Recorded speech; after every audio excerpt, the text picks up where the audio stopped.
All right, so if you have freelance on Fiverr and Upwork before, you'll have know the best platform that actually working best for you. I have worked on both platforms before, and I want to tell you the fact that why I enjoy working on Fiverr over Upwork, and I'm gonna tell you what are the benefits on each of these platforms. On Fiverr as well as on Upwork, what are the benefits of each? Of course, you can actually benefit from them, and the difference, which of course I think everyone needs to know, and why you should also try to set up your account on these two freelancing platforms for the future benefit for yourself, and for creating a perfect profile that will definitely fetch you a long future earnings. So I have working on Fiverr for over years, and people recommend me starting a career on Upwork as well. So I try to set up an account. I think that's around 2021 thereabouts here. So I try to set up an account on Upwork, and I put up my profile on the platform. Then after that, I try to get a review to my profile. So because it's literally hard to get a job if you don't have a review on your Upwork profile, and sometimes you actually need to create a perfect proposal that will definitely meet up with the buyer's expectation before you can be able to secure a perfect project on Upwork. And one of the reasons why I also decide that okay, Fiverr is actually more good for me. We all have what we like, and we all have what are definitely working best for us.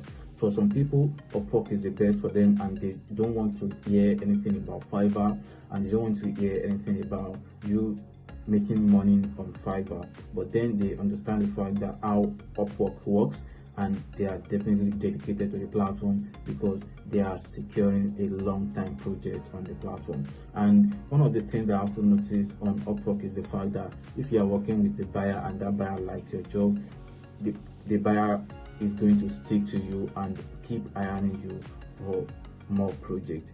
And one of the best things that you can also benefit from working on Upwork is the fact that you can secure a long-time project, and you can work hourly and charge hourly, unlike some Fiverr projects, which of course buyer will send you a message of custom offer of $5. I really don't do $5 job again, and that was when a friend of mine actually advised me. My friend is actually on website development, and his projects start from $50, and then he don't work on Upwork, he only work on Fiverr, and he's making tons of money on the platform. So it's one of the people that actually motivates me to not offer or offering a very low service on the platform again. So my service starts from $20 and upward, like that, and it does depend on the kind of service, which of course when I offer different kind of service on Fiverr, of course.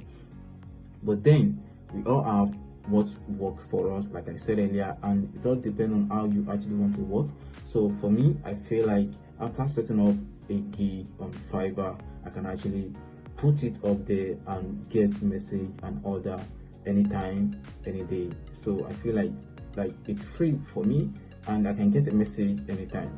But for Upwork, I think you have to apply for a project, and if at all you're not getting order or message from the project you apply for, your profile might actually get suggestions based on the kind of buyers that post a request on the platform, and Upwork will send them to some profile to invite some expert in that particular niche for them to invite to that project if the profile looks more unique to them, so they can actually apply for that. They can actually invite that freelancer to that project, so which make it more easier for most new seller on Upwork to be able to secure a job on the platform. But I've actually used this method to secure a job as well, and I still don't prefer using Upwork to make money than Fiverr. And one of the facts that also stands is the fact that after I try to work on Upwork and I dedicate my time to working on Upwork at that time, and I was able to earn like 4K, I mean $4,000 within I think 3 months or 4 months thereabout, because I was able to make about $2,000 or $2,500 from a single buyer that she hired me for our YouTube channel management. So that was the client that actually boosted my profile on Upwork that time. So after that, I got some bad reviews on a project, which of course I got the project based on hourly rate, and I don't know how it actually happened, but then the client canceled the project and I got my commission on the hours that I've worked for, but then he gave me a bad rating. I literally don't know why, because I did everything as explained in the project, but then he just decided to give me a bad rating, which of course I have no any excuse or any option than just to move on. So after that, I just think this will not work for me, and I try to apply for different kind of jobs. I send different proposals, and as you can see on my screen, I have over 145 connections, which of course I don't use them like I used to before, because I feel like I used to apply for projects every day before, because I take it more serious that time. So but on the long run, I feel like since I have a very bad rating, I think my JSS, which is job success score, was around 55 or 59 thereabouts. I feel like this is actually low, and every buyer that apply for their project will definitely see that job JSS, and once they see that, they feel like maybe my service is not actually relevant, or it's not a good service that they can actually jump into. So they just feel like they just ignore my proposal. So I also feel like maybe my proposal always go down, probably because I have a very low job success score. So I feel like, should I just keep on doing this or just move on? And if I thought I only stick to Upwork as at that time, I think I'll be very poor, and I don't know how to even say that. But then I keep on optimizing my profile. That is what my guys used to tell me, that they work and make a lot of money on Upwork. So they keep on telling me I should keep on applying for projects on Upwork, or if I have some clients on Fiverr, I can actually direct them to Upwork for long time projects. So I feel like that's actually good, but I cannot refer people or buyers from Fiverr to Upwork for real. I'd rather take them out of these two freelancing platform and try to work with them through email or through WhatsApp. So I'll prefer that. And for Fiverr, I think I've talked much about Upwork, but for Fiverr, this is the platform I understand most things about. And for Upwork, I don't really understand much, but I understand everything, almost everything about Fiverr. If you want to rank your gig in a dubious way, you can actually do it.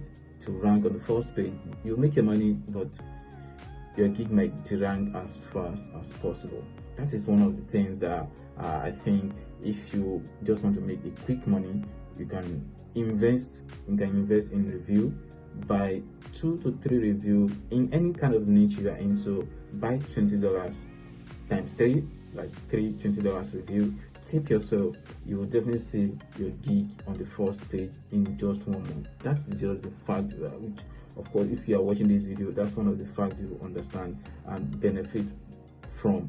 Yeah, if you want to rank your gig, this is the very easiest way to rank your gig fast on Fiverr. Put on review there, then wait for your gig to appear on the first or second page. Any niche you are into, do 3 reviews, $20 times 3 review, then tip all the others, then see how the magic works. So that is if you want to rank your gig. And if you want to maintain for the Fiverr algorithm to rank your gig even without review. So you have to got a lot of patience, and within the time, definitely your gig will rank. And that is one of the things I like about Fiverr. So you don't have to apply for jobs. I wonder why people say they are using buyer request. I've used buyer request on Fiverr over 4 years or 5 years.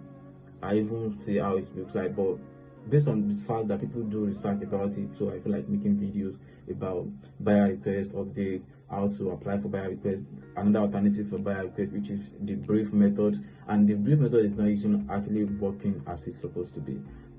But instead of that, people are just searching for a certain keyword, then go out there and then they'll message the seller, and then they can discuss about it if the seller can actually do that job, and if the seller cannot do that job, so they're going to hire another person to do that job. So that's what I understand about buyer request or no buyer request, or Fiverr brief and all that. So it's just 2 or 3 times I got a buyer's brief on Fiverr. Aside from that, I've not seen any buyer brief again since then. So I was like, wow, this is not actually working. This is not working just like buyer request as it's supposed to be. And most of new sellers on Fiverr find it so difficult to apply for jobs because they say that there's no buyer request there again, and they are not getting any brief from any buyers. But instead of that, what you need to do is just to do some optimization on your gig. Make sure you target all these low competitive keywords that have a very low competitive, maybe around 1,000, 2,000, or even less than that. That is the best way I think a newbie or a beginner to Fiverr can actually make money on Fiverr as fast as possible. And for Upwork, you have to keep on sending proposal if you literally want to get project or get order on Upwork. And I also advise you, if you are working on Upwork, you should also publish a gig catalog, which is actually the method that Upwork is using to publish a gig on the platform. So you might actually get a job through that method, but I'm not sure if that method is actually functioning like Fiverr gig. So it's very hard, and it all depends on what works for you. And if, like I said earlier, if you are working on Upwork and you have gotten jobs, you have built your profile, it will be very hard for you to work on Fiverr because you can't compare Upwork and Fiverr. The way they work is totally different. And if on Upwork like that, if you have no connection, you won't be able to apply for jobs. So your best prayer is when you apply for job, the buyer should reply you. And once the buyer reply you, Upwork is going to refund you 10 connects after that. So with that 10 connects, even though if you don't get to secure that job, you can definitely use that connect to bid for another job again. So these are the things I noticed about these 2 freelancing platforms, and these are the top freelancing platforms I think you can actually get into. And people also use LinkedIn to apply for jobs and to secure jobs. I have noticed people are literally getting jobs through LinkedIn, but you have to build up your profile to meet up to the standard of this kind of service you're actually rendering if you literally want to make money and get long-term projects on LinkedIn. People actually get orders on LinkedIn, so you can also check it out. I'm trying to learn how to do that, and of course, if I understand how to secure a long-term project on LinkedIn, I will definitely make a video about the platform. I'm also doing some research on other freelancing platforms, which of course you can use to make money online as a freelancer. Be it any kind of service you are actually rendering, you can definitely offer this service and make money as a freelancer. So this is all I have for you in this video. I don't know what kind of service you render, what kind of platform you prefer, but let me know through the comment section below which of this platform do you prefer most, and why do you like any of these chosen platform. Let me know through the comment section below, and I will be very much happy to hear your own side of the story. So thank you for watching. Don't forget to subscribe to this channel, as it really means a lot to me. So thank you, and I'll see you in the next one. Peace.